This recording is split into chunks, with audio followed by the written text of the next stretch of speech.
Welcome to the In My Opinion Show with Ronald Berry Robinson and friends, seen on the internet 24 hours, 7 days a week. The In My Opinion Show is also seen on Comcast Cable Television, Channel 17, Flint, Michigan, every Saturday at 6 p.m. and Wednesdays at 8:30. The In My Opinion Show is also seen on Detroit Comcast Cable Television, Channel 68. Please consult your community calendar. We have a very important show for our millions of viewers worldwide. But first, let me introduce my capable co-host, Miss Denise Smith-Allen. How are you, Ron? I'm doing great, Denise. Good. Gun violence. Should guns be allowed in schools, classes, by school officials, including teachers, or is the nation becoming too paranoid by school shootings? Mass killings are often a family affair. More than 900 people died in mass shootings during the past 7 years, and the majority of them were killed by people they knew, according to USA Today analysis of gun-related slayings. The 934 deaths account for less than 1% of all gun-related homicides, and 40% involve a suspect slaying a family member. Examination shows USA Today combed through FBI records and news accounts to identify 146 mass shootings since 2006 that matched the FBI definition of mass shootings, where 4 or more people were killed. A separate analysis of 56 mass shootings since 2009 provided USA Today by a group of mayors promoting gun control reaches similar conclusions. More than half, 57% of cases examined by mayors against illegal guns involve domestic violence. The group, co-founded by New York City Mayor Michael Bloomberg, is made up of more than 850 U.S. mayors. Mass shootings are the tragedies that capture the public's attention. Mark Glaze, director of Mayors Against Illegal Guns, said, "But every day, 33 Americans are being killed, mostly with handguns and distressingly often by family members or intimate partners. The new data comes as policymakers attempt to address gun violence in the wake of the December 14th mass shootings in Newtown, Connecticut, that killed 27 school children and 6 adults at Sandy Hook Elementary School. Public revulsion over the massacre has spurred Congress to weigh a renewal of the federal assault weapons ban and to consider other gun control measures." Now, mass killings have been going on since recorded times, all right, from the 1700s. Now, I don't agree with these rifles that have 30 or 40 in the chamber, but I don't think that the Second Amendment will be overturned. Unfortunately, I don't care. I mean, I care, but it's not going to matter, all right, as far as the Constitution is concerned, how many children gets killed or how many massacres occur, and that's a shame, okay? But these 535 folks up there in Washington, and the president are not going to change or change the Second Amendment. Denise, what is your thoughts? Well, Ron, I really agree with what you're saying in terms of the Second Amendment being changed. The Second Amendment, the right to bear arms, is something that is a fundamental right that was set up by the framers of the Constitution, dealing really with the idea of having a militia that would be available in a time of war. Okay? America, in some regard, has had and this is aside from the mass killings, but they've had situations now, whereas we've had people who have come to this country or who are cells in this country, and we may have problems with that as a result. And what I mean by that is that we may have little wars that go on within inside the United States, and people do not want to feel like they cannot protect themselves or their families. Okay, so that's one argument. The other argument with regard to the Second Amendment, it doesn't really impact the people that we're speaking about. And in regards to that, what I mean by that is that we have a fair number of people who have weapons illegally. Okay, they have bought the guns either off the street, have traded them for a variety of different things. So they're not going to be affected by the Second Amendment one way or another. These are outlaws. These are people who are engaged in criminal activity and that kind of thing. And so regardless to what's going on, they're not going to be impacted. Okay, the person who is concerned about the Second Amendment are more than likely law-abiding citizens who feel as though they're going to be challenged about being able to protect their families. Okay, so there is I think the controversy. So therefore you have people on both sides of the aisle arguing about this because it's a very emotional issue. Now, when you start thinking about the mass killings that have happened, and if you refer back to the one that just most recently happened in December, you're dealing with a person who had mental health issues. Okay. However, in that situation, from what the news reports indicated, this person, mother knew that this young man had some mental health issues. Instead of pushing towards getting the help, which she probably thought about at the 11th hour, again from the reports, it seems as though she was trying to help and placate him and getting him engaged with actually learning how to use weapons. Mm-hmm. She herself was a gun owner. And so that to me was like a serious, a terrible situation to be put in for any family, to have a person who doesn't have the mental capacity to relate to people, and then you put them in a situation where you train them essentially on mm-hmm. how to use a weapon. You've set up a situation where it worked against. Sure. And certainly in that situation, she was the first person to lose her life, but then because of his mental state, he goes and does this. But also, too, the vast majority, from my understanding, from news reports and so forth, these guns that have been used for these mass murders were bought legitimately by the parents or other family members. Now, you need a cop in every house in order to stop this. You know what I mean? Hopefully, but that wouldn't work either. To stop a lot of this violence. But unfortunately, we live in a society. This country was built on violence. Absolutely. Okay. Mm-hmm. And this is the nature, all right, of America.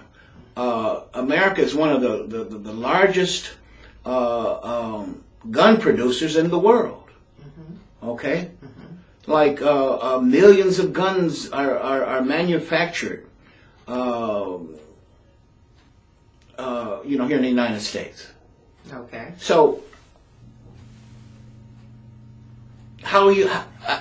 to me, I don't see it happening, in terms of,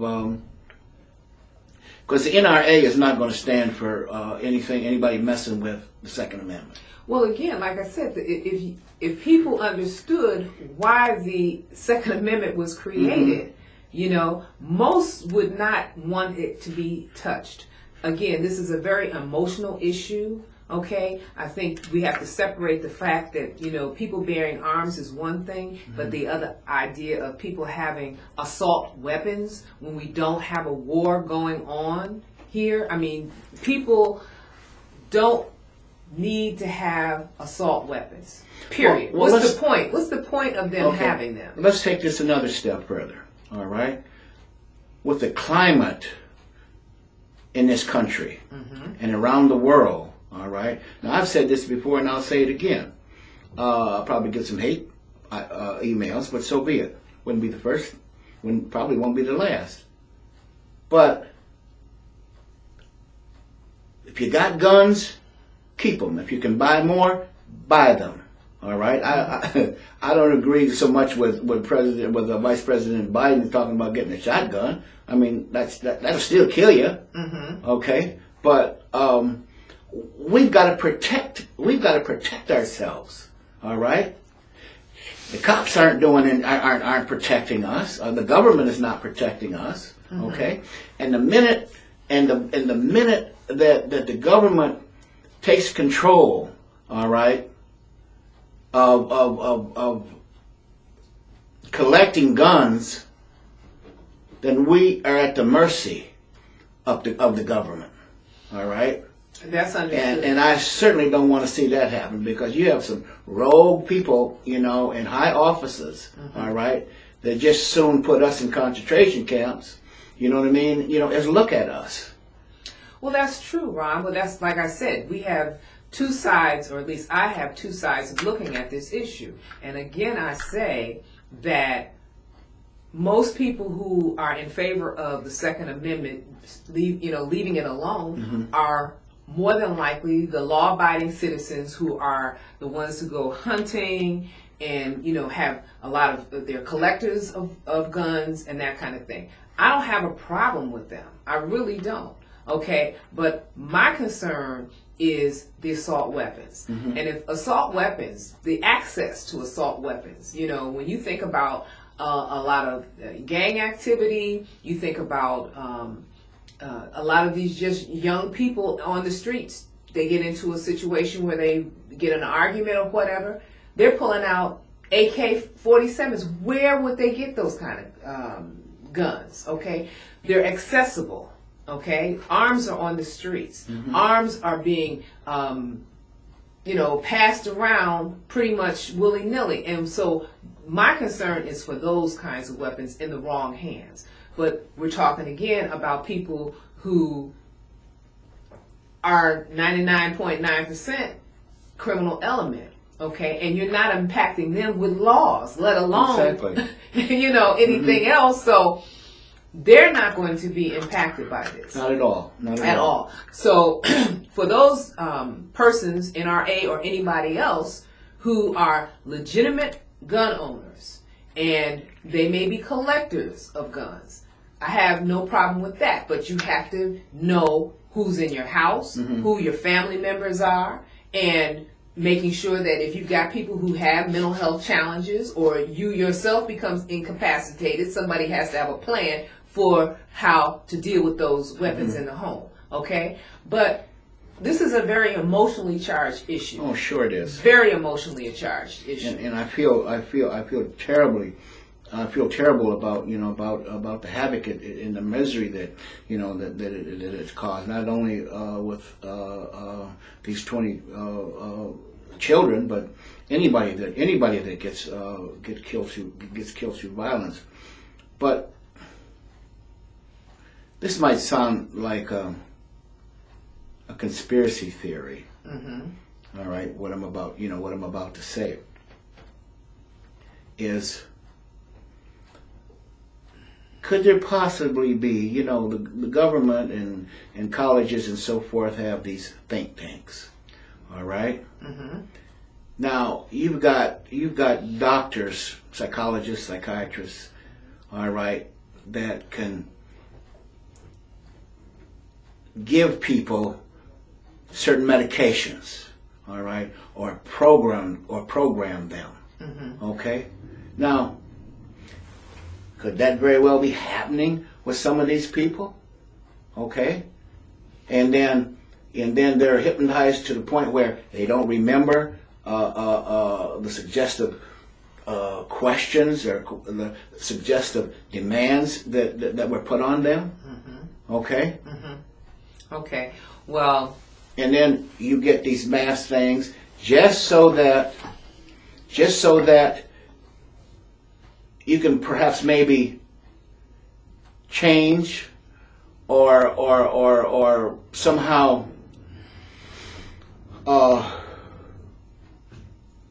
change the Second Amendment. You know what I mean? Because people are up in arms. Absolutely. Okay, all Absolutely. over this, okay? I would hate to think that. It wouldn't be the first time either. No, I understand what you're saying, but I'm saying I would hate to think that, these young lives and other people who have lost their lives tragically are considered collateral damage in order to prove a point. Mm-hmm. And I think that's what you're alluding to, is that there may have been some kind of collusive thoughts by the government or whatever. Like 9/11. Yeah. But that's another show. Yeah. To put everything in place so that they would have an argument, because let's look at it, Ron, and and I'm not necessarily making this a black and white issue, but I want you to hear me, that we have young people who are getting killed every single day, on average, throughout the United States, probably 100, 200 people who are being killed by weapons. 350, okay. As New York Times reported, around the country. Every day. Okay. Mm-hmm. So here it is. Like I said, this is kind of the scenario. Mm-hmm. But then you have a mass situation that you're describing right now, Sandy Hook, and when Miss Gifford, the Congresswoman, sure. There was a few other people also who were there in that area and lost their lives.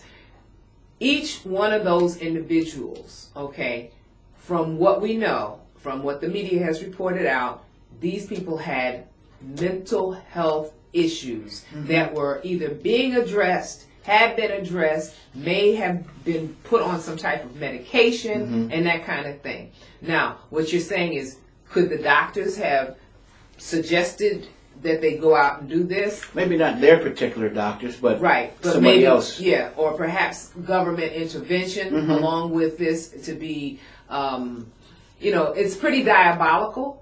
And I don't put anything past anybody anymore. The more I see what's going on in this world, I'm not surprised by too much.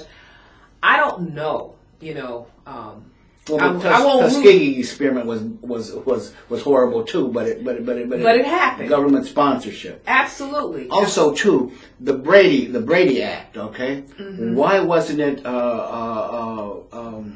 brought back? It was allowed to expire. If it was so good, you know what I mean? Why was it allowed to expire? That was put in place because of the attempt on President Reagan. Right. All right. I remember. So I just I don't own a gun. I got a couple baseball bats. All right. And the only knives I have in my house are butter knives. Okay. You know what I mean? To spread jam on some toast. Okay. But I guess back to the Brady bill. They want to bring it back. What purpose did it serve? Well, I think again, you're dealing with a very emotionally charged situation, and the assassination attempt on Reagan was what spearheaded that.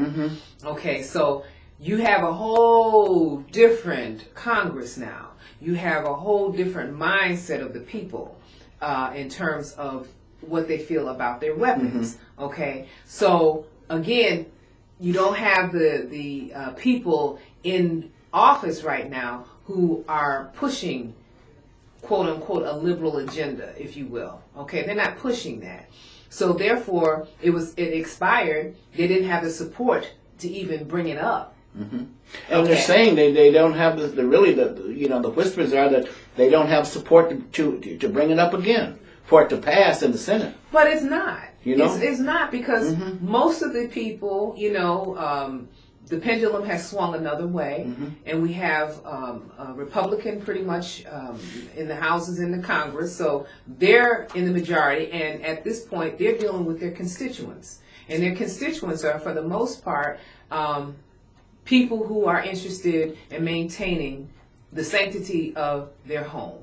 Sure. Number one. And so if they have weapons in their home to protect their families, they're not going to be interested in giving those up. Absolutely. And then you have, like I said, those who are avid hunters and people of that in that regard, they're not interested in seeing it because, like I said, in their minds, you're taking away their ability to take care of themselves. Exactly, to protect themselves. And so that's not going to happen. All right? But I'm not really concerned about those individuals. Yeah. I'm not concerned about them. I'm concerned about the guy on the street, the hustler on the street, somebody out here slinging drugs, doing whatever, and he's got something stuck in his waistband, all right? And most likely it's a weapon that he did not purchase legally, okay? Already probably has a case for having a gun like that in the first place, so he definitely shouldn't have it. Okay. And then he's out here, the first thing that jumps off, he's going to use that before he uses his head. And so somebody's dead, and then he's catching a case for murder.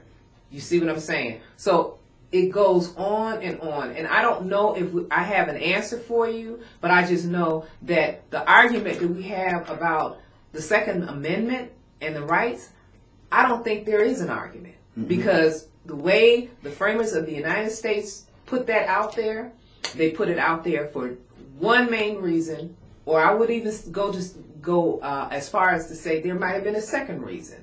Okay, the first reason, again, a militia. Sure. To make sure that people could take care of themselves. Okay, but then, and I don't have the exact date, but anybody who wants to look at it can look at it for themselves, and if they have an argument with this, they can certainly call the show and talk about this. But the second thing is that this was during slavery. Okay? Sure. And so part of that may have been to make sure that there weren't going to be rebellions that they couldn't control. That's exactly how it happened. Okay, so therefore, that's the second reason. So, again, a very emotionally charged issue that I don't think that there is going to be an answer or an easy answer for any of us to come up with right away. But that's what I see, and I don't see it going anywhere. I don't either. And for those that think President Barack Obama, you know what I mean, it's gonna change the Second Amendment, I got news for you. He's not. Okay? And because he can't. That's the bottom line. He can't. Okay? Him and all the rest of those politicians up there, they can talk that shit if they want to, but all they're doing is singing to the choir, okay, and maybe they're doing it because it was a horrendous act, but, you know, they got to think about getting reelected too. So, you know, there's politics that plays a big part in this. We're going to change gears here. What about these damn gas prices? Okay? Now, I don't understand. Who in the hell left the gate open? CEOs their bonuses are in the millions. Gas companies, their profits are in the billions. We, the taxpayers, are subsidizing these oil companies that are already making billions of dollars in profits. Why? That it boggles my mind. And when you ask somebody, they're talking about, you know, emerging markets, you know, such as China and India. Well, now, since our program originates in Michigan, now, the gas prices are rising every day, okay? Now, I paid $4.01 for gas this morning, and the word is that it may hit $4.50 before summer. Now, and then President Obama in his address to the nation said that America is 40% less dependent on foreign oil than ever before. So why is the gas prices still continuing to rise? That's a good question. That's a good question. And again, we will not have all the information that we need to make a good assessment of that situation. But I will say this, that if we are using our own oil, okay, it's as simple as supply and demand. Sure. And if we are limited in our own resources, then they're going to increase the price. I mean, that's just it. The second piece would be the idea that they're really trying to get the American consumer to purchase vehicles that are run by other than gasoline. But Denise, who in the hell can afford them? I was down at the car show in Detroit. You know, $40,000 and $50,000. All right, for these cars. Yeah. Who can afford them? That means 50,000. Let's just use this figure: $30,000 a year. All right. Well, your payment is going to be almost $1,000, or maybe even more. Perhaps. Now, I couldn't afford it, and I know a whole lot of people that make a lot more money than I do. Maybe you can afford it. Not at all. Okay, I certainly can't. Okay, so it just boggles my mind, you know, and we subsidize these oil companies. Okay, this has been a great conversation, and we will revisit this gas situation and gun violence again. I want to thank our technical staff and my more than capable host, Mr. Denise Smith Allen. This is Ronald Barry Robinson for the In My Opinion Show, saying until next time, stay focused.